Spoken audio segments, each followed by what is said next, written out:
አምላካችን ንጉሳችን ብርሃናችን ተቀዳሚ ተከታይ የሌለ የአብ ባህሪ ልጅ ኢየሱስ ክርስቶስ ሆይ ክብርና ምስጋና አምልኮትና ውዳሴ ላንተ እናቀርባለን።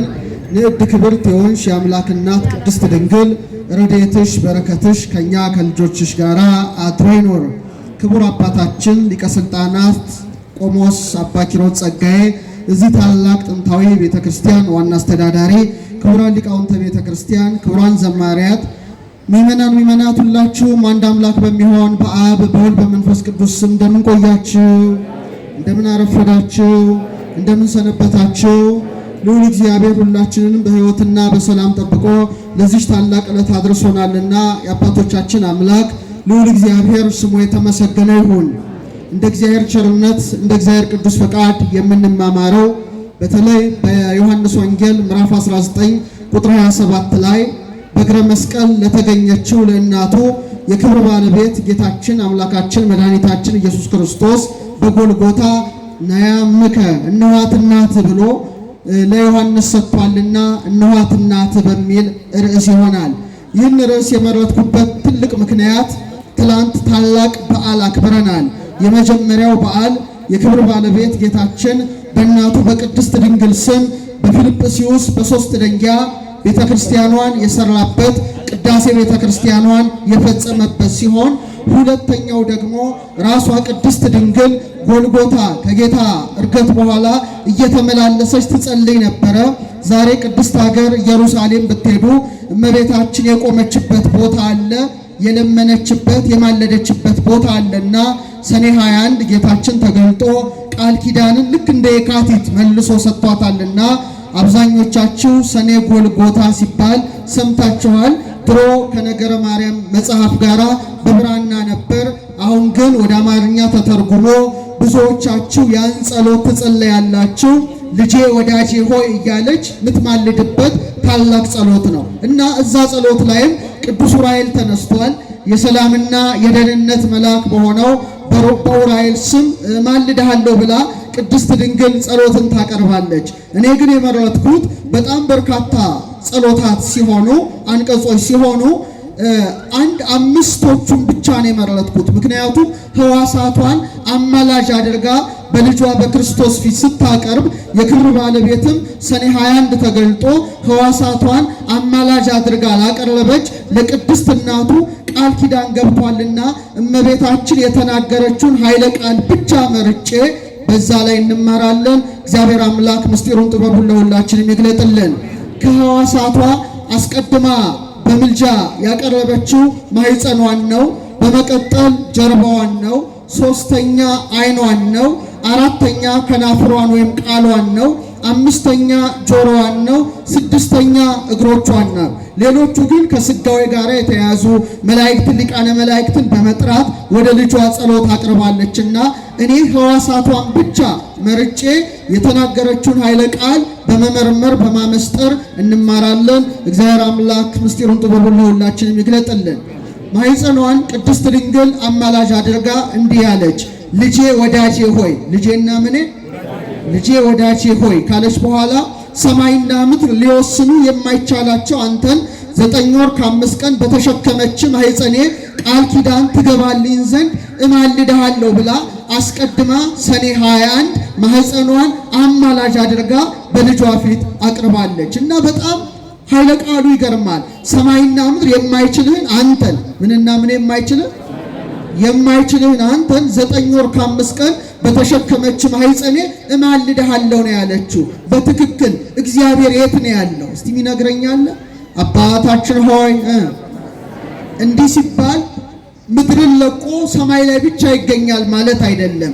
ሰማይ ከምድር ከፍ እንዳለ እሱም ልዑለ ባህሪ መሆኑን መመስከር እንጂ ከጽርሐ አርያም በላይ ርዝመቱ፣ ከበርባሮስ በታች ጥልቀቱ፣ ከአድማስ እስከ ናጌብ ስፋቱ፣ ከምስራቅ እስከ ምዕራብ ከሰሜን እስከ ደቡብ ርዝመቱ አይባልም። ሁሉን የሚወስነው ማን ነው? እግዚአብሔር ነውና በኢሳይያስ አትሮ በምዕራፍ 66 ላይ ምን አለ?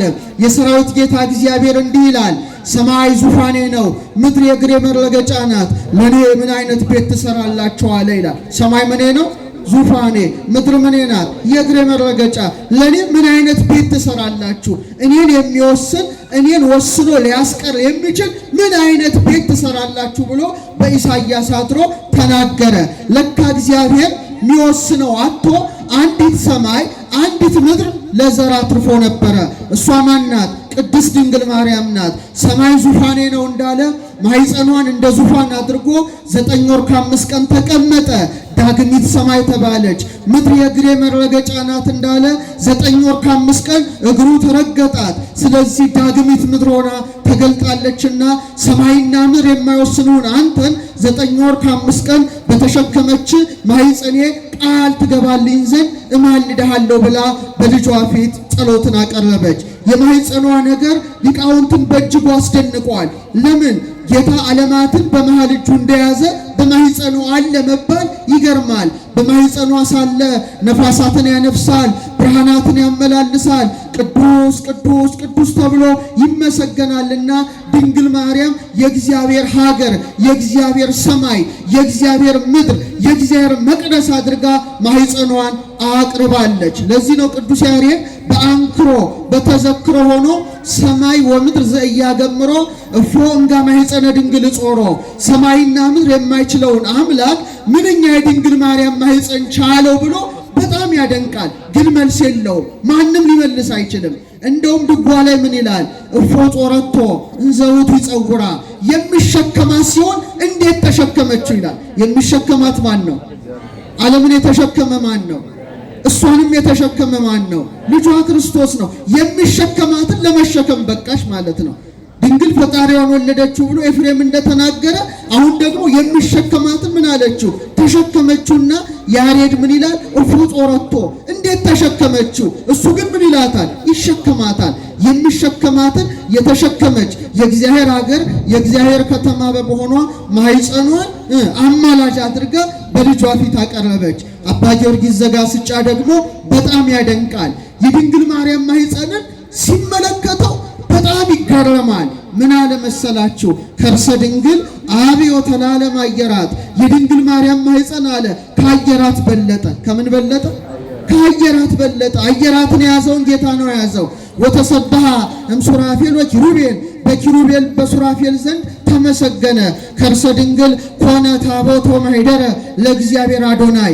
የድንግል ማርያም ማኅፀን አለ አዶናይ ለተባለ በእግዚአብሔርነት በአምላክነት በፈጣሪነት በእበይ በክብር በኃይል በክሂል በብርሃን ከአብ ከመንፈስ ቅዱስ ጋር ገንዘቡ የሆነ ኢየሱስ ክርስቶስን ይዟልና የድንግል ማርያም ማኅፀን አለ አዶናይ ለተባለ ለእግዚአብሔር ምን ሆነ አለ?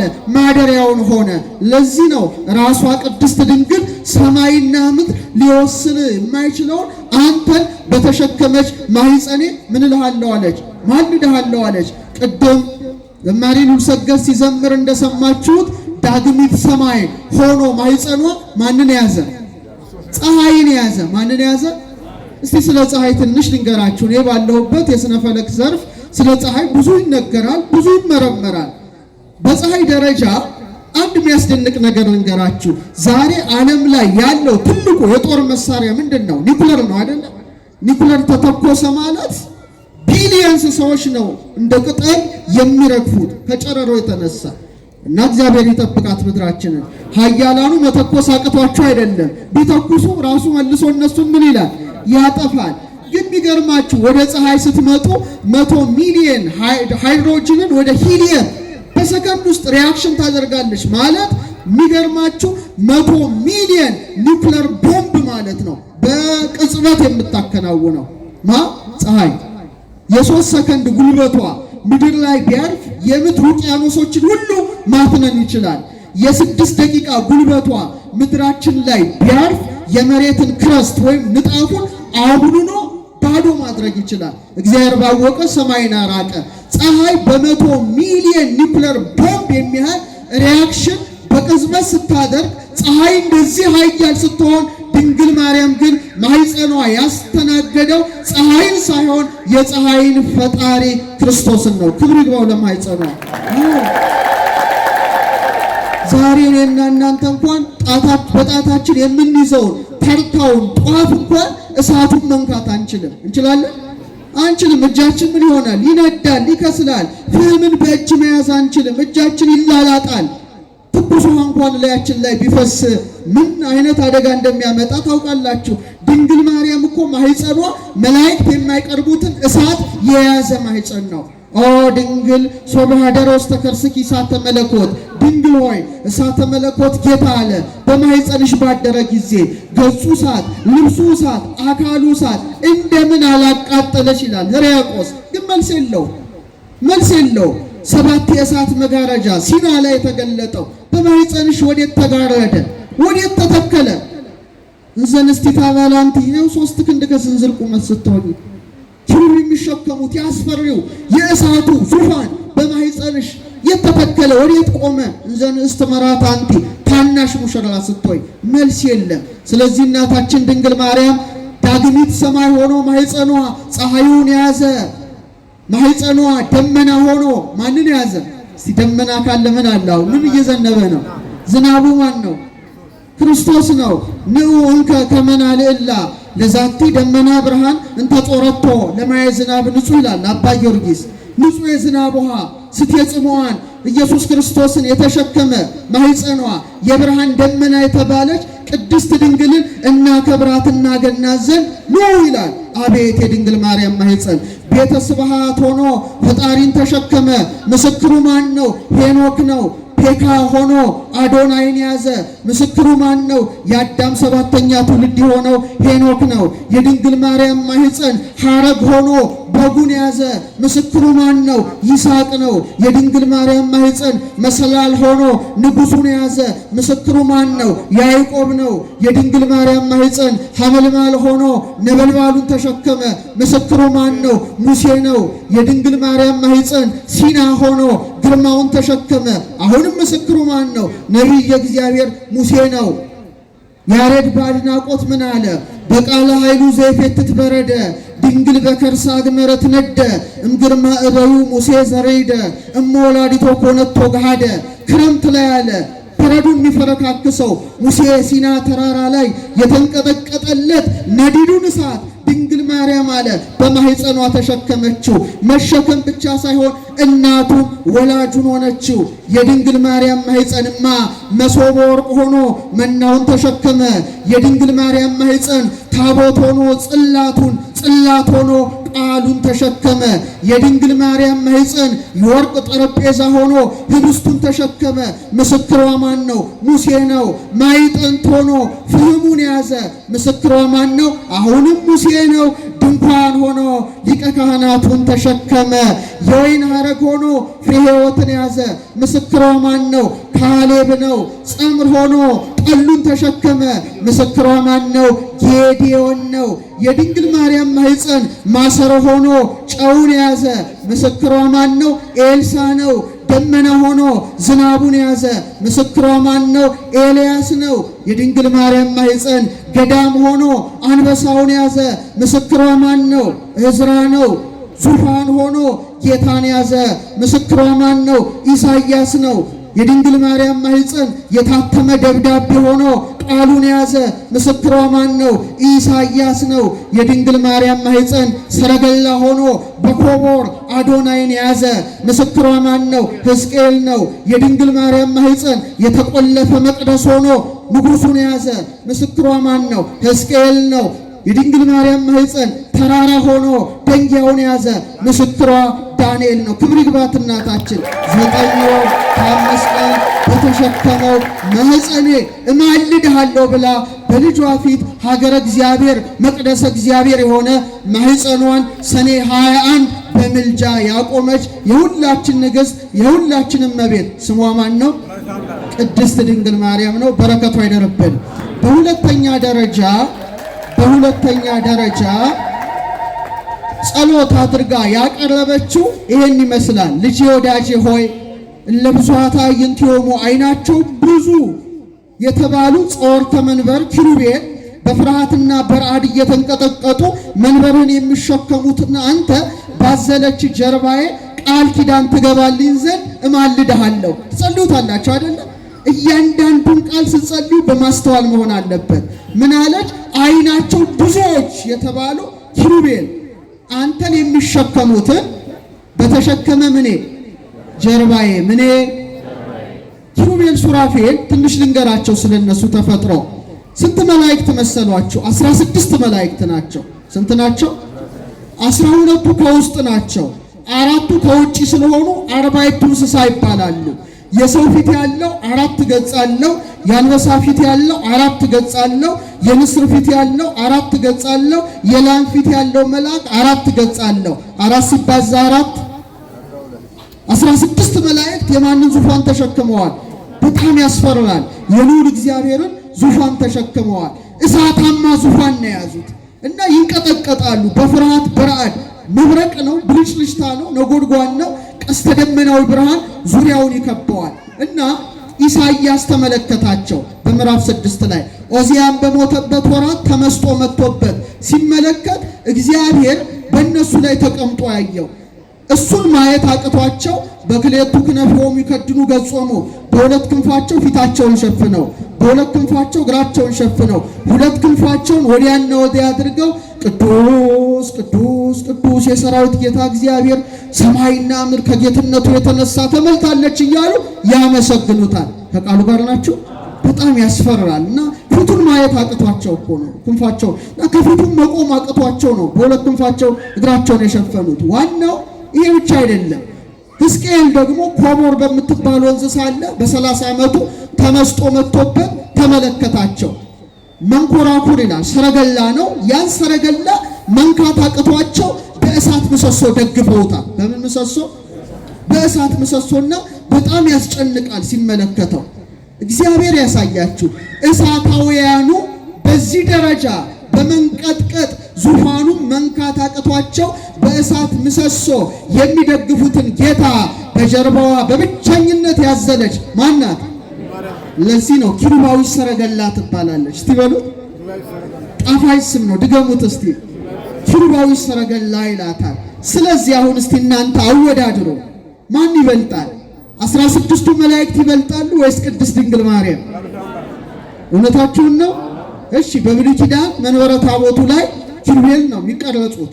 በአዲስ ኪዳን ባለችው ቤተክርስቲያን መንበረ ታቦቱ ላይ የምትሳለው ማናት? ለምንድን ነው እነዛ በዙፋናቸው የሚሸከሙትን ጌታ በምኗ አዘለችው? በምኗ ታቀፈችው? በምኗ ተሸከመችው? እግዚአብሔር ይስጣችሁ። ስለዚህ አባ ጊዮርጊስ በጣም በአድናቆት ሆኖ አነጻጸረ። ንጽጽሩን ልንገራችሁ። ሆተ ብርሃን ላይ አንቲ ተአብሪን ኪሩቤል፣ አንቺ ያለ ከኪሩቤል ትበልጫለሽ። ወትፈደፍዲም ሱራፌል፣ ከሱራፌልም ትልቅ ያለሽ። ለምን? እስመ ሱራፌል ወኪሩቤል በሰረገላ እሳት ይጸውርዎ ልጅሽን አለ። ኪሩቤልና ሱራፌል በእሳት ሰረገላ ይሸከሙታልና። በምን? በእሳት። ወበምጽናቱ ዘእሳት ይጼኑ መንበሮ፣ ዙፋኑንም አለ በእሳት ምሰሶ ይደግፋሉና። አንቲ ሰጦር ክዮ በከርስኪ፣ አንቺ ግን ያንን አምላክ በማኅፀንሽ ተሸከምሽው። ወሐቀፍክዮ በአብራክኪ፣ በጉልበቶችሽ ታቀፍሽው። ወሐዘልክዮ በዘባንኪ፣ በጀርባሽም አዘልሽው ካለ በኋላ ህየንተ ሰረገላ እሳት አብራክኪ ኮና፣ በእሳቱ ሰረገላ ፋንታ ጉልበቶችሽ ሆኑ። ምኖችሽ? እነዛ በሰረገላቸው ሲሸከሙት፣ እናታችን ደግሞ በምኗ ታቀፈችው? በጉልበቶቿ። ህየንተ ምጽናቲው ዘእሳት አእዳውኪ ኮና፣ በእሳቱ ምሰሶ ፈንታ ምኖችሽ ተተኳለ? እጆችሽ ተተኳለ። እነዛ ዙፋኑን በእሳት ምሰሶ ደገፉ። ድንግል ማርያም ግን ዙፋኑን ሳይሆን ዓለምን የሚደግፈውን ጌታ እናቶች፣ አሁን ልጅ ያቀፋችሁ እናቶች በክንዳቸው እንደምትደግፏቸው በእጆቿ አቀፈችው። ክብር ለክንዷ፣ ክብር ለጀርባዋ፣ ክብር ለማኅፀኗ፣ ክብር ለሁለንተናዋ። ስለዚህ ነዲዱን እሳት ተሸክሞ ያልተቃጠለ ጀርባዋን ከኪሩቤል ሰረገላ ጋራ ቅድስት ድንግል በማነጻጸር ልጄ ወዳጄ ሆይ ቃል ኪዳን ትገባልኝ ዘንድ እለምንሃለሁ ብላ ሰኔ 21 ምልጃን አቀረበች። ቀጥሎ ያቀረበችው ዓይኗን ነው። ዓይኗን አማላጅ አድርጋ አቀረበች።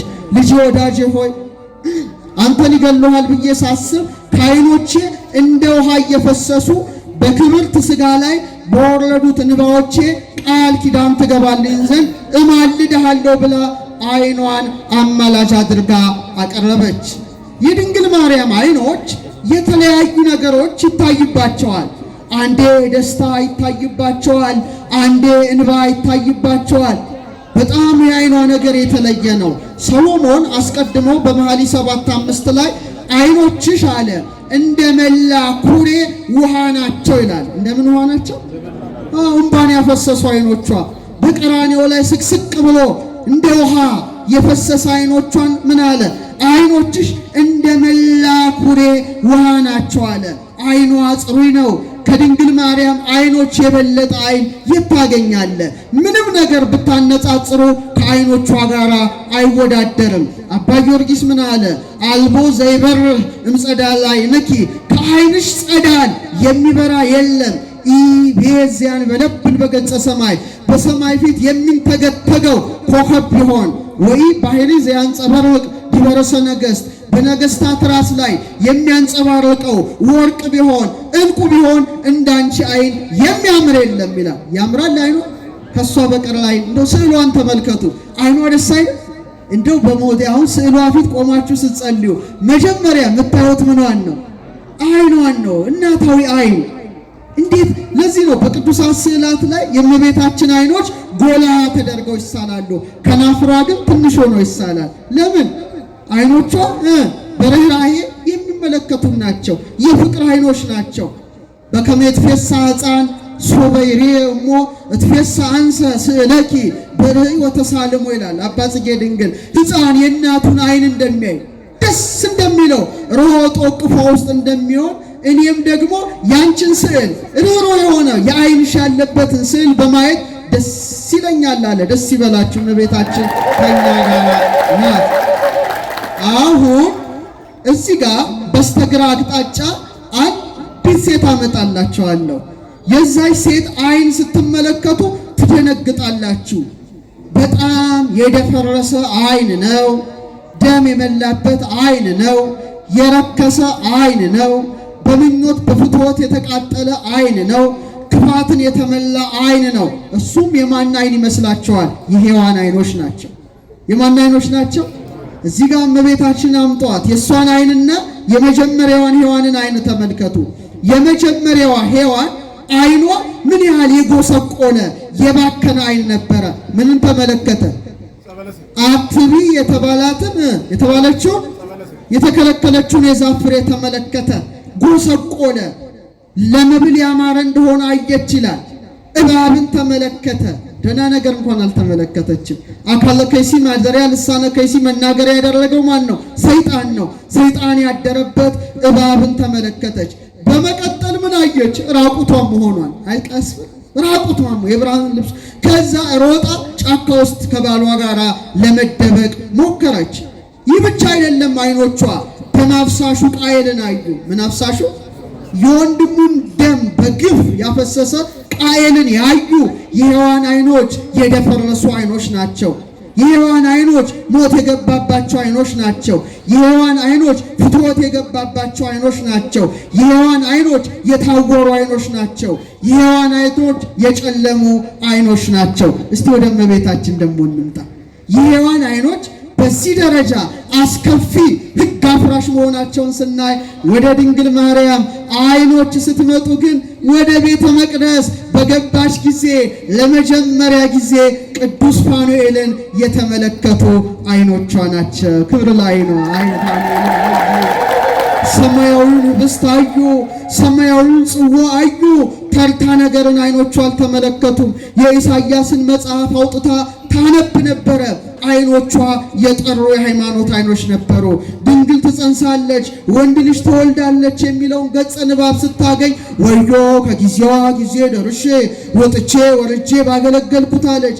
አቤት የእመቤታችን ዓይኖች! የነ ዘካርያስን ምስጋና አዩ። መላእክት ሲወጡ ሲወርዱ በቤተ መቅደስ ተመለከቱ። ይልቁኑ እባብን ሳይሆን ለብስራት የመጣ ቅዱስ ገብርኤልን አዩ። በጣም ደስ ይላል። ያቺ የሞት መልእክተኛውን አየች ሔዋን። ድንግል ማርያም ደግሞ የሕይወት መልእክተኛውን አየች። ያቺ የሞት እቺ ሕይወት፣ ያቺ የጨለማ ይቺ የብርሃን፣ ያቺ የውድቀት ይቺ የትንሣኤ። ዓይናቸው በፍጹም የተለያየ ዓይኖች ናቸው። በጣም የሚገርመው ሔዋን ዕፀ በለስን ስታይ ድንግል ማርያም ደግሞ ማንን ያየሽ መሰላችሁ? ዕፀ ሕይወትን። እሱ ማን ነው? ክርስቶስን ነው።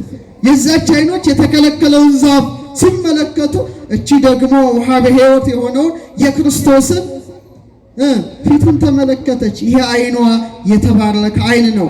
መላእክት ሲያመሰግኑ አየች። በቤተልሔም እረኞች ሲያወድሱት አየች። ሰብአ ሰገልን ተመለከተች። በጣም የሚገርመው ግን ቅድም እንዳልኩት እግዚአብሔር በስጋ ሲገለጥ ለመጀመሪያ ጊዜ ያዩት የማን አይኖች ናቸው? የእሱ አይኖች ብቻ ናቸው። ዛሬ እናቶቻችን ልጅ ስትወልዱ መጀመሪያ የምታዩት ማን ነው? እናንተ ናችሁ አይደል? ልጁም እናንተን ያያል፣ እናንተ ልጃችሁን በፍቅር ታያላችሁ። የማኅፀኗ ፍሬ ክርስቶስን ስትወልደው ለመጀመሪያ ጊዜ እግዚአብሔር ወልድን በስጋ ያዩ የእሱ አይኖች ናቸው። ታሪክ ተገለበጠ። ኪሩቤል በሁለት ክንፋቸው ፊታቸውን ሸፍነው እንዳያዩ ሲንቀጠቀጡ፣ ድንግል ማርያም ደግሞ በክንዷ አቅፋ በፍቅር አይኗ በቤተልሔም አየችው። ክብር ለዓይኗ፣ ክብር ለዓይኗ። እና አንድ ሊቅ ምን አሉ መሰላችሁ? አጭር ስብከት ሰብከው ወርደዋል። ባህር ማዶ ሊቅ ናቸው። እግዚአብሔር አሉ አይኑን ሲገልጥ የተመለከታት አይኑንም ሲጨፍን ያያት ድንግል ማርያምን ነው ብለው ሰብከዋል። ምን ሲገልጥ ያያት? አይኑን ሲገልጥ ያያት። አዎ ስጋን ተዋህደዋል። በቤተልሔም ፍጹም ሰው ነው። አይኑን ሲገልጥ የምታየው ማናት? የምትስመው ማናት? መልሱ ተንቀሳቀሱ። የምታቅፈው ማናት? የምትዳብሰው ማናት? እናቱ ናት። ቀራንዮ ደግሞ ተጓዙ። ቤተልሔም ደስ ያለው አይኗ ደግሞ እምባን ያፈሳል። ቀራንዮ ጋር ስትሄዱ እምባን ያወርዳል። እና እዛም ደግሞ መስቀሉ ስር ነበረች። ጌታም እናቱን አይቶ ምን አለ? እነኋት እናት ብሎ ተፈጸመ ነው ያለው። ሲጨፍን አያት። የእመቤታችን አይኖች የተለዩ አይኖች ናቸው። ስለዚህ በእውነት ድንግል ማርያም አይኖቿን አማላጅ አድርጋ አቅርባለች። ቅዱስ ኤፍሬም ሶርያዊ አንድ ድርሰት አለው ዘሉሚኒየስ አይ የሚል ምን ማለት ነው? ብሩህ አይን የሚል መጽሐፍ ጽፏል። እና በዛ ሔዋንን የጨለመ አይን ይላታል። ምን አይነት አይን? ወይም የግራ አይን። ይሄ የግራዋ ክፍል አይን ሔዋን ናት ይላል። ዓለም ሁሉ ግራ የተጋባባት፣ ዓለም ሁሉ ወደ ጨለማ የተጓዘባት፣ የድንግል ማርያም አይን ግን የቀኝ አይን ናት ይላል። ያልታወረች አይን፣ በብርሃን የተመላች አይን፣ ከብርሃን ክርስቶስ ጋር የተዋሃደ አይን ያላት እሷ ማናት? እሷ ማናት? ይሄ ደግሞ ያስገርማቸዋል። ቅድም የሔዋን አይኖች ምንን አዩ አልኳችሁ? የወንድሙን ደም ያፈሰሰውን ማንን አዩ? የማንን ደም ያፈሰሰው? ነፍሰ ገዳዩን ቃየልን ሲያዩ፣ ድንግል ማርያም ደግሞ ለወገኖቹ ደሙን ያፈሰሰውን መድኃኔዓለምን አየሽ ማለት ነው። የተለየች አይን የጎሰቆለች ናትና በእውነት እንባን ባፈሰሱ አይኖቿ አማላጅ አድርጋ ሰኔ 21 ድንግል ማርያም ጸሎትን አቀረበች። በመቀጠል ደግሞ እንዲህ አለችው፣ ልጄ ወዳጄ ሆይ ምንም ሊቀርብ የማይችል አንተ በሳሙ ከንፈሮቼ ቃል ኪዳን ትገባልኝ ዘንድ እማልድሃለሁ ብላ ቃሏን ከናፍሯን አንደበቷን አማላጅ አድርጋ በክርስቶስ ፊት አኖረች። አቤት የእመቤታችን ከናፍር! ከንፈሮችሽ አለ ሰሎሞን እንደ ቀይ ሐር ፈትል ናቸው ካለ በኋላ ንባብኪ አዳም ንግግርሽም ያማረ ነው ይላታል። ንግግርሽ ምንድነው? እንደውም ሰሎሞን ቀጥሎ መኃልየ 4:12 ላይ የማር ወለላ ከከናፍርሽ ይፈሳል አለ። የማር ወለላ ከከናፍርሽ ካለ በኋላ ሀሊ ወማርምታ የተልሳንኪ ከአንደበትሽ በታች ማርና ወተት አለ። ምን ማለቱ ነው? ማር ወተት ማለት አይደለም። በማር የተመሰለች ኦሪት፣ በወተት የተመሰለች ወንጌልን የሚናገር የማን አንደበት ነው? የድንግል ማርያም አንደበት ነው። በረከቷ ይደረብን። አሁንም ያችን ሴት እናምጣት። ማናት? ሔዋንን እዚህ ጋር አርጓት። እመቤታችን እዚህ ጋር አርጓት። የሔዋን ከንፈር ልብ አድርጋችሁ ስታስቡት ምን በላ? የተከለከለውን የዛፍ ፍሬ የሞት ፍሬ ተመገበ። አንድ ከማጋ ተነጋገረ። አፏ ከእባብ ጋር እስቲ ድገሙት። ደስ አይልም? ከእባብ ጋር የተነጋገረ አንደበት ነው። ሞት የገባበት አንደበት ነው። ጉስቁልና የገባበት አንደበት ነው። ጨለማ የገባበት አንደበት ነው። የድንግል ማርያም አንደበት ግን ከማጋ ተነጋገረ? ከቅዱስ ገብርኤል ጋር። ክብር ይግባው። አንደበቷ ለምስጋና የተከፈተ አቤት! ደግሞ ስትጠይቀው እኮ መልአኩን አይታችኋል? ሔዋን ጅል ናት፣ ሞኝ ናት። ምንም እንኳን አልተከራከረችም። ይሄን ብትበሉ አምላክ ትሆናላችሁ ሲል እንዴ ቅጠል በመብላት አምላክነት ከተገኘ ለምን አንተ በልታ አምላክ አትሆንም? መልስ ነበር አይደል? አይናችሁ ይከፈታል ሲል እውራንን ቢል መልስ ነበረ። በሞኝነት በጅልነት ከእባብ ጋር የተነጋገረ ከንቱ ከንፈር ነበረ። እመቤታችን ግን አስተዋይ ናት። ተከራከረችው መልአኩ። እንደ ዘካርያስ በመጠራጠር እንደ ኒቆዲሞስ በመከራከር አይደለም። ብልህ ናት፣ አስተዋይ ናት። ትጸንሻለች ሲላት እፎኑ እንዴት ይሆናል አለች። አያችሁ ምን ያህል ላይ ድንግልናዋ እንደተጨነቀች። እንዴት እኔ ወንድ ሳላውቅ ዘንተ ትቤ ድንግል በእንተ ዘያርገ ውስተ ልበ ህሊና ጎለሜው እኔ አላደርገውም። መልአኩ ግን መለሰ ያንቺ ጽንስ እንደሌሎቹ አይደለም ብሎ ነገራት። መጨረሻ ለእግዚአብሔር የሚሳነው ነገር ልክ ስትል በሕያዋን አፍ ሞት እንደገባ ይኩነኒ በከመ ትቤለኒ እንደ ቃልህ ይደረግልኝ በሚለው በድንግል ማርያም አንደበት ደግሞ ሕይወት ፈሰሰ፣ ሕይወት ገባ። ጨለማው በብርሃን ሞቱ በሕይወት ውድቀቱ በትንሣኤ ተተካ። የዓለም ታሪክ ተገለበጠ። ኦርቶዶክሳውያን የዓለም ታሪክ ተገለበጠ። ዛሬ ሴቶች ስለ አንደበት ሳነሳ አንድ ነገር ልንገራችሁ፣ የሚያስደስት ነገር። ሔዋን የዘጋችውን አፍ ይላል ያዕቆብ ዘስሩግ፣ ሔዋን በዝምታ የጠመጠመችውን የሴቶችን አፍ ድንግል ማርያም ግን ፈታችሁ ይላል። ምን ፈታችሁ? ሔዋን ከእባብ ጋር በመነጋገሯ ሴቶች ሁሉ ወድቀው ነበረ። ከሞት መልእክተኛ ጋር ተነጋገሩ እንጂ ከሕይወት መልእክተኛ ጋር አልተነጋገሩም። የሞት ፍሬን በልታ ለባሏ አብልታ የውድቀት ምክንያት ገነትን የማጣት ምክንያት ስለሆነች ሔዋን አንሳ ነበረ። አንሳ ሴቶችንም አሳንሳ። የሰማችሁ ነው ሴቶች። ድንግል ማርያም ግን ያን ታሪክ ገለበጠችው። ያ የተዘጋው አፋችሁ ዛሬ እልልታን ያቀርባል፣ ምስጋናን ያቀርባል። ደስ ይላል። ደስ ይበላችሁ ሴቶች። ይኩነኒ በከመ ትቤለኒ እንደ ቃል ይሁንልኝ ይደረግልኝ የሚለው የሕይወት ቃሏ ነው የሴቶች አንደበት እንዲከፈት ያደረገው። የማን አንደበት? የማን አንደበት? እንደውም ኤፍሬም ሲያነጻጽር ምን ይላል መሰላችሁ? እመቤታችን ለሴቶች መመኪያ ሆነች፣ ለሁሉም ሴቶች አለ። ለምን? አንድ ሳይቀር። ሴቶች ሁለት ነገር ነው ሊሆኑ የሚችሉት፣ ወይ ድንግል ይሆናሉ ወይ እናት ይሆናሉ። ከዛ ውጭ ይወጣሉ እንዴ? ያ ሌላ ነውር ነው። ወይ ድንግል ናቸው ወይ እናቶች ናቸው። እሱ አለ ድንግል በመሆኗ ለደናግል ሴቶች ሁሉ መመኪያ ናት አለ። እናት በመሆኗ ደግሞ ለወለዱት እናቶች በሙሉ መመኪያ ናት አለ። እህቶቻችን፣ እናቶቻችን ሴቶች ድንግል ማርያም አንደበታችሁን በመክፈቷ የእናቶች ቀን የሴቶች ቀን ድንግል ማርያም የተወለደችበት ዕለት ብቻ ነው። ማርቼት አይደለም፣ ግንቦት አንድ ነው። ደስ ይላል። ይህ አንደበት ተከፈተ። ወገናችሁ አንሶ ነበረ፣ ጎስቁሎ ነበረ። ያጎሳቆለችውም እናታችን ሔዋን ናት። የድንግል ማርያም አፍ ግን ኤልሳቤጥ ጋር ሄደች። ምን አለች? ነፍሴ እግዚአብሔርን ታላቅ ታደርገዋለች፣ መንፈሴ በመድኃኒቴ በእግዚአብሔር ደስ ይላታል የሚል የምስጋና ጅረትን ያፈሰሰ የድንግል ማርያም አንደበት የተለየ ነው። የእመቤታችን አንደበት ለሌላም ይከፈታል። ልጄ ምን የላቸው ወይን የላቸው ታማልደን እመቤታችን አንደበቷ ሲከፈት ደስ ይላል። እና እኔ በእውነት በጣም የሚያስደንቀው ከድንግል ማርያም ጋር የተነጋገረው ያሬድ እንዲህ ይላል። ነጽሩ ሊተ ድንግለ ህትምተ መዓዛ አፉሃ ይጼኑ ፍረተ። ያሬድ ይሄን ያለው እመቤታችንን አናግሮ ነው። ንጹህ እስትንፋሷን አሽትቶ ነው ታድሎ። ኤፍሬም ሶርያዊን እስቲ ያስቡት። ድንግል ማርያም ለተከታታይ 7 ቀናት እየመጣች እኮ ነው እየመጣች ወድሰኒ አንደበቷ እንዴት አደመጠው ጆሮ። አመስግነኝ እንዴት አመሰግንሻለሁ አንቺን በከመ አለብዎ ከመንፈስ ቅዱስ ተናገር ባርክኒ ባርኪ ባርኮ ይጀምራል። በዓይኑ አይቷት ይሄ አንደበቷ ንግግሯን ሰምቶ ኤፍሬም አወደሳት።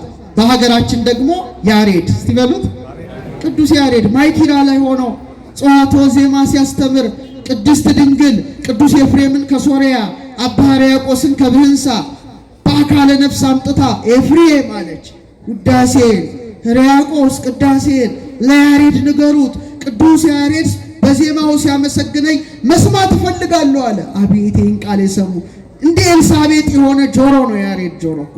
ስለተመለከታት ስላያት ስላነጋገራት ምን አለ መሰላችሁ? እምነ ፀሐይ ያቢ ብርሃና ብርሃኑ አለ ከፀሐይ ብርሃን ይበልጣል። አንቀጸ አድኅኖ አልባቲ ሙስና ነውር ነቀፋ የሌለባት የድነት ደጃፍ ናት። በክብሮ በስብሐት ስርጉስና ውበቷ ደምግባቷ ያጌጠ የተሸለመ በክብር የተዋበ ነው።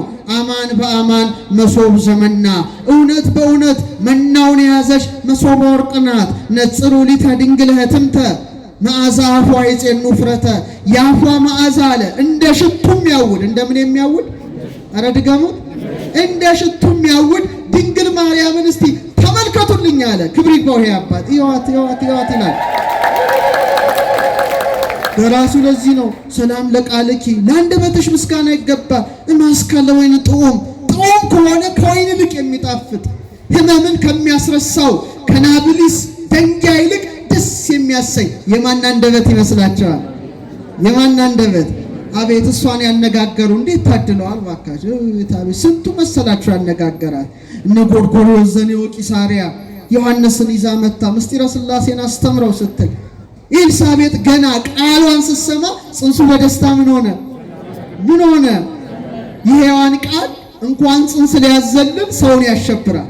የእመቤታችን አንደበት ጣፋጭ ቃሏ ግን እንኳን እኛን በማህፀን ያሉ ጽንሶችን ደስ ያሰኛል። ደስታ የተመላበት የደስታ መገኛ ሙሐዘ ፍስሐ ቅድስት ድንግል ክብር ይግባት እናታችን አንደበቷ አማላጅ አደረገች። አባ ጊዮርጊስም ቃሏን ሰምቷል። ኡራኤልን አስከትላ መጣ። የምትወዱት መልአክ ማን ነው? ኡራኤልን አስከትላ መጣ። ጽዋ ብርሃን ይዞ በል አጠጣው ለወዳጄ ጊዮርጊስ አለች። ለወዳጄ ጊዮርጊስ አጠጣው ኡራኤል አክብሮቴን በላ ወዳጃችን እንወድ መልአክ ነው እና የመጀመሪያውን ሆተ ብርሃንን ሲጽፍ ጣፋጭ ቃሏን ስለሰማ እንዲህ አለ። እስቲ አብረን እንበለው። ምርጢቱ ሆይ በሉ እስቲ። አይሰማም ምርጢቱ ሆይ የአንደበትሽ ስር የወተት ምንጭ ነው፣ የንግግርሽ ቃልም እንደ ማር የጣፈጠ ነው፣ የእስትንፋስሽ ቃልም የሽቱ ቅመም ነው፣ ጉሮሮሽም የማር ወለላ ነው። ማር ናት ድንግል ማርያም፣ ወተት ናት እመቤታችን፣ ሽቱ ናት እመቤታችን።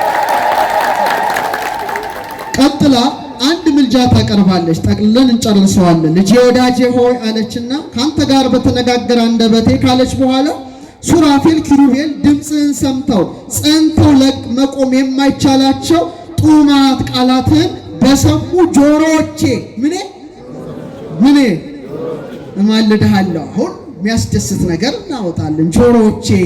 ጆሮዎቼ ስለ ጆሮዋ ትንቢት የተናገረውን ዳዊትን እስቲ እናምጣው።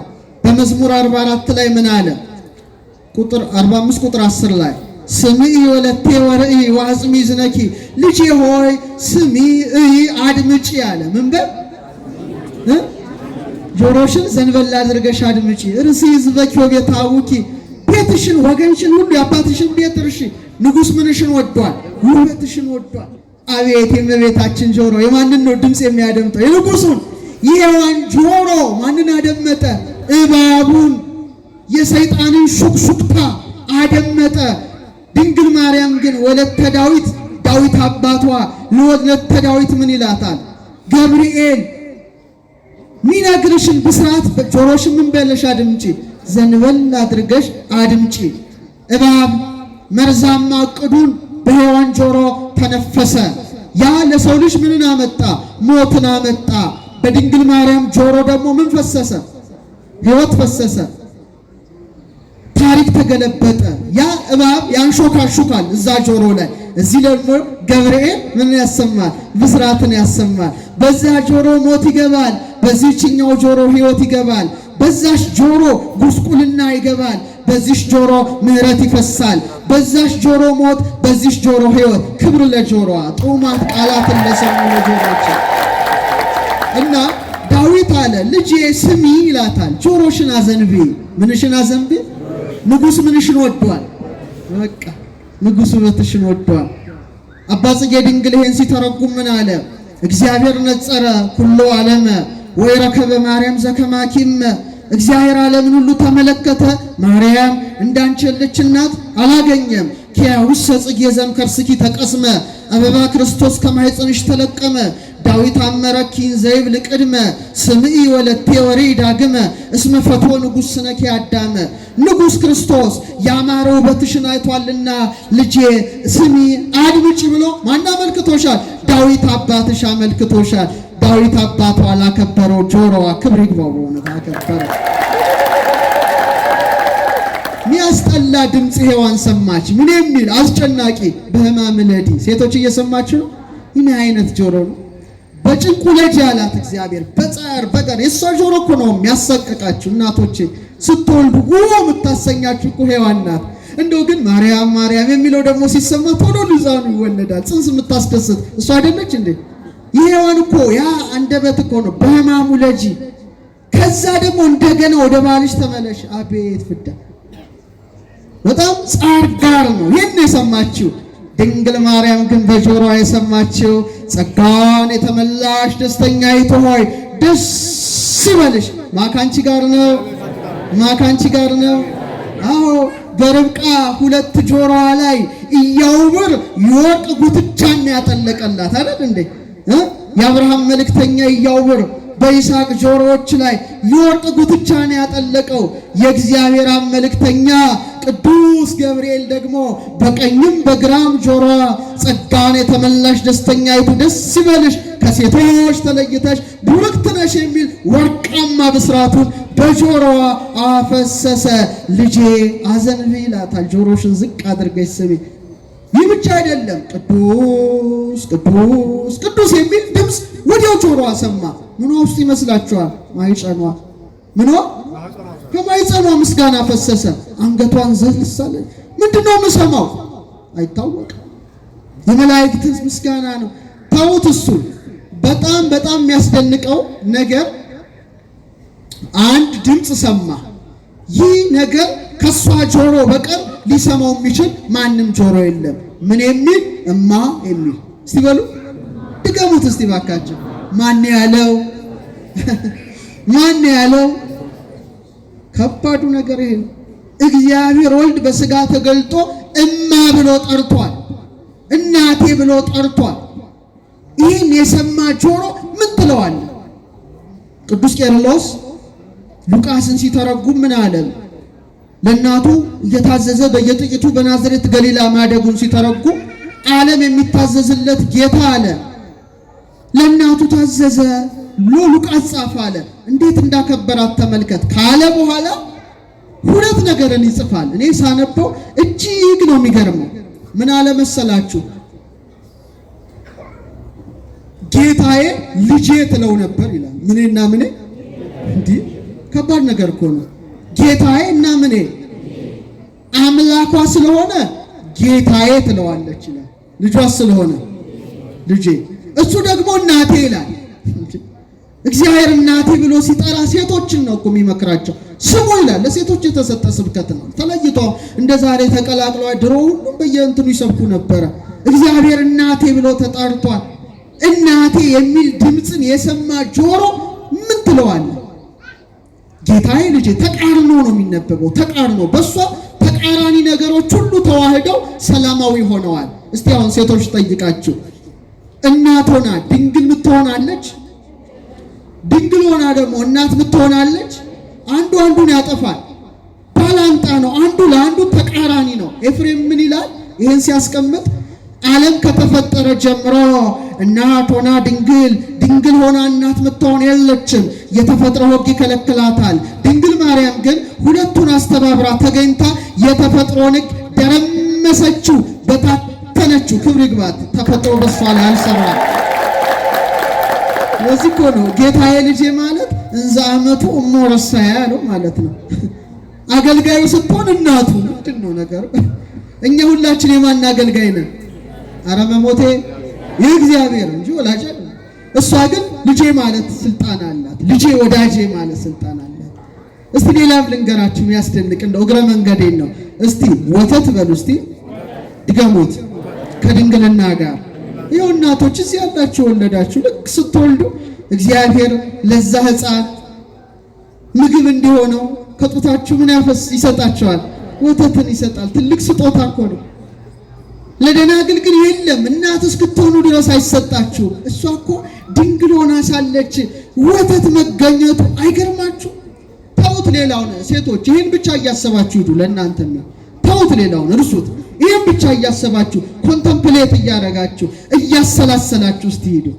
ኤፍሬም በአድናቆት ያለውን ግን ብለው ደስ ይለኛል። ግን አብራችሁን ካላችሁ ነው። ትስማማላችሁ?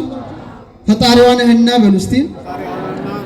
ድምጻችሁ ደስ አይልም። ፈጣሪዋ ነህና ለድንግል እናት ለጡቶቿ ወተትን ሰጠ። ልጇ ነህና ከሰጠሃት ወተት መልሰ ጠባ። አስተዋላችሁ ሴቶች? ፈጣሪዋ ስለሆንክ ለደናግል ወተት አይሰጥም አይደል? ፈጣሪዋ ስለሆንክ ወተትን ሰጥሃታ። ግን አለ ልጇ ስለሆንክ ደግሞ ከሰጠሃት ወተት መልሰ ምን አልክ? ጠባ።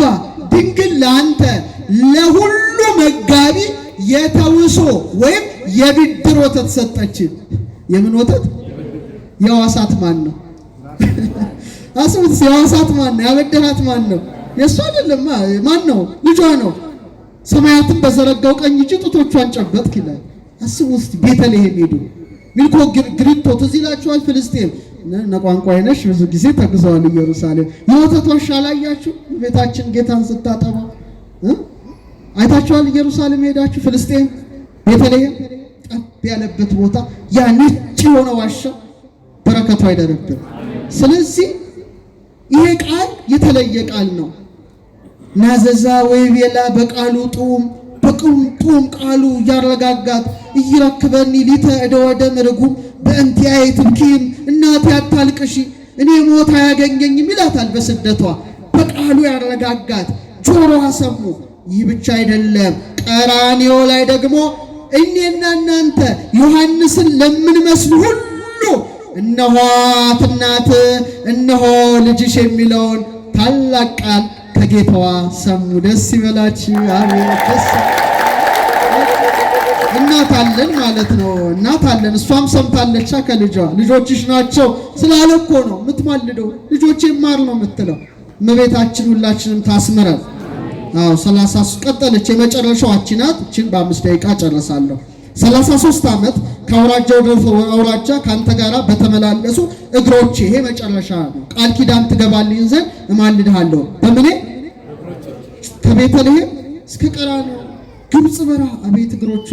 የሔዋን እግሮችን ትንሽ አይተን እናብቅ። የሔዋን እግሮች ወደ ምንድን ነው የሮጡት? እስቲ በሞቴ ወደ ምን ሮጡ? ወደ ጸበለስ ሮጡ። ወደ ሞት ሮጡ። ደግሞ ፈሪ ናት ሔዋን። ፈሪ ጫካ ውስጥ ነው የሮጠችው ራቁቷን ስትሆን። ጸጋዋ ተገፏላ። ብርሃን ልብስ የላትም። እርቃኗን ያለችው ጫካ ውስጥ ከእግዚአብሔር ለመሸሽ ከማለመሸሽ። የሔዋን እግሮች ወደ ጫካ ሲሸሹ፣ የድንግል ማርያም እግሮች ግን በ3 ዓመቷ ወደ ቤተ መቅደስ ገሰገሱ። ክብር ለእግሮቿ። ወደ እግዚአብሔር እቅፍ።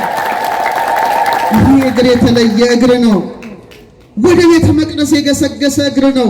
ወደ ዘመዷ ወደ ተራራማው ከተማ ወደ ይሁዳ ወደ ኤልሳቤጥ የገሰገሰ እግር ነው። ልጇን ለመውለድ ለዓለም ለመስጠት ወደ ቤተልሔም ወደ ከብቶች ስፍራ የገሰገሰ እግር ነው። በ40 ቀኑ ደግሞ ጌታን ታቅፋ ወዴት የገሰገሰ እግር ነው? ወደ ቤተ መቅደስ። ማንን አቅፋ? ኧረ በማንን አቅፋ? እንዘ ተሐቅፍዮ ለሕፃንኪ ጽጌ ጻዕዳ ወቀይ አመ ቤተ መቅደስ ቦይኪ በዕለተ ተአምሮ ንጽ ርግቤ ትናዝዝኒ ምላ። ዛሬም ትመጣለቻ። ወኒ ሰናይቴ ምስለ ገብርኤል ፍሱ ወሚካኤል ከማኪ ርህሩ። ነጭም ቀይም አበባ የተባለ ማን ነው? ክርስቶስ ነው። ከኔ ጋር ናችሁ? ወደዚህ ሊናችሁ። ነጭም ቀይም አበባ ማን ነው? እሱን ታቅፋ በንጽህና በተአምር ዕለት አለ ወደ ቤተ መቅደስ እንደገባሽ ዛሬም ርግቤ አለ ከሐዘን ከለቅሶ ታረጋጊን ዘንድ ነይ። ድንግል ማርያም ትምጣ በእግሮቿ ገስግሳ። ስትመጣ ግን ብቻዋን አይደለም። ደስተኛውን ገብርኤል እንደሷ ርኅሩኅ የሆነውን ሚካኤልን ጽዋ የያዘውን ኡራኤልን አስከትላ ትምጣ እመቤታችን። እግሮቿ እንደዚህ ናቸው። ንግሥት ሆና ዛሬ ገስግሳ ደግሞ ትመጣለች። ከድሆች ጋር ናት። አይገርም? ንግሥት እኮ ናት። ዛሬ ህሙማን ጋር ናት። የተጨነቁት ጋር ናት፣ የታሰሩት ጋር ናት። አቤት የእመቤታችን እግሮች! ፀሐይን ተጎናጽፋ ጨረቃን ጫማ ያደረገ እግሯ እኮ ነው በሾህ የደማው በእንቅፋት የደማው። እንዴት ይጨንቃል! ጨረቃን የተጎናጸፈ እግር ምን ወጋው? እሾህ ወጋው። ያንን ነው አማላጅ አድርጋ ያቀረበችው። ኢየሩሳሌም ስትሄዱ የመጨረሻ 14ቱ ፍኖተ መስቀል አይታችኋል አይደለ? ጌታና እናቱ የተገናኙበት። እስቲ ኢየሩሳሌም ሄደ እጅ አውጣ እስቲ። የለም እንዴ? እንደው ለመሄድ ያብቃችሁ ፍኖተ መስቀል ያ አሜን። ወደ 4ኛው 5ኛው ፍኖተ መስቀል ጌታ መስቀሉን ተሸክሞ ዮሐንስ ነግሯት ሮጣ መታ እናትና ልጅ የተያዩበት ቦታ ነው። እስከ ቀራንዮ የገሰገሰ እግር ነውና እግሮቿን አማላጅ አድርጋ ያቀረበች ማናት? ድንግል ማርያም።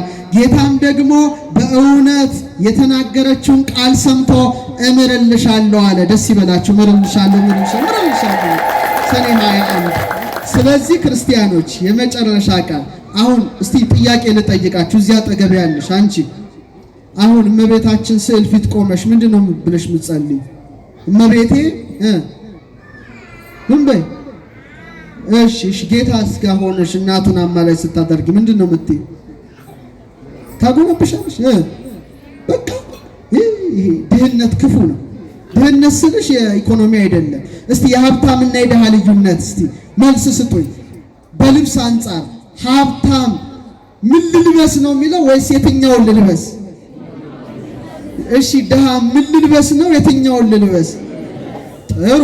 ባለጸጋ ምን ልብላ ነው ወይስ የትኛውን ልብላ? እሺ ድሃ ምን ልብላ ነው ወይስ የትኛውን ልብላ? ልዩነት አለ አይደል? ፖቨርቲ ኢዝ ኤ ላክ ኦፍ ቾይስ ይባላል። ድህነት ምርጫ ማጣት ነው ይላል ድሮ ኤቲክስ መምህራችን መምህር ተሾመ። ድህነት ምርጫ ማጣት ነው። ታዲያ ምርጫ እኮ አላችሁ። አሁን ተክለ ሃይማኖት ኡራኤልን አማላጅ አድርገሽ እስቲ አቅርቢ። ኡራኤል ከምን አማልደኝ? እሺ ጌታን ደግሞ ስትጸልይ ስለ ኡራኤል ብለህ ምን በለኝ? እመቤታችን ጋር ስትመጡ ግን ታሪኩ ሁሉ ይደበላለቃል። እሷን አማልጂን ብትሏት ከምንሽ ነው? ከልጅሽም ነው ከጌታሽም ነው? ከሁለቱም ነው። እሱን ስትለምኑት ስለምን ብለህ በቃ ድሆሽ ማለት ይሄ ነው። ምንጭ ብሎ ስለናት ብለህ ማረን ጨመረ አታረጉም እንዴ? በእንተ ማኅፀና ዘጾረከ እስቲ 9 ወር በሉ እስቲ።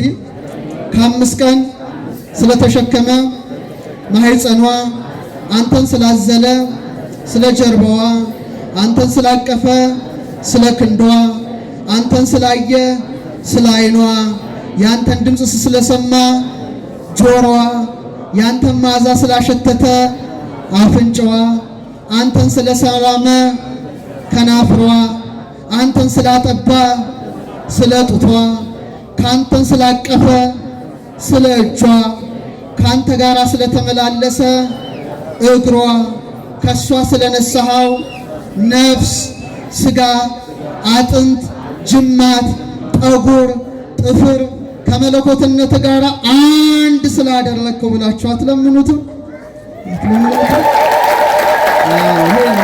ስለዚህ ኦርቶዶክሳውያን ደሃነን ሀብታም ነን። ኧረ እባካችሁ አይሰማም? ደሃነን ይበሉ ሀብታሞች ባለጸጋዎች ነውና የአምላክ እናት ጸጋዋ ረድኤቷ በረከቷ አይደረብን። ሰኔ 21 በጎልጎታ በተቀበለችው ቃል ኪዳን ለሀገራችን ለኢትዮጵያ ለሁላችንም ምሕረትን ታሰጥ። ወስብሐት ለእግዚአብሔር።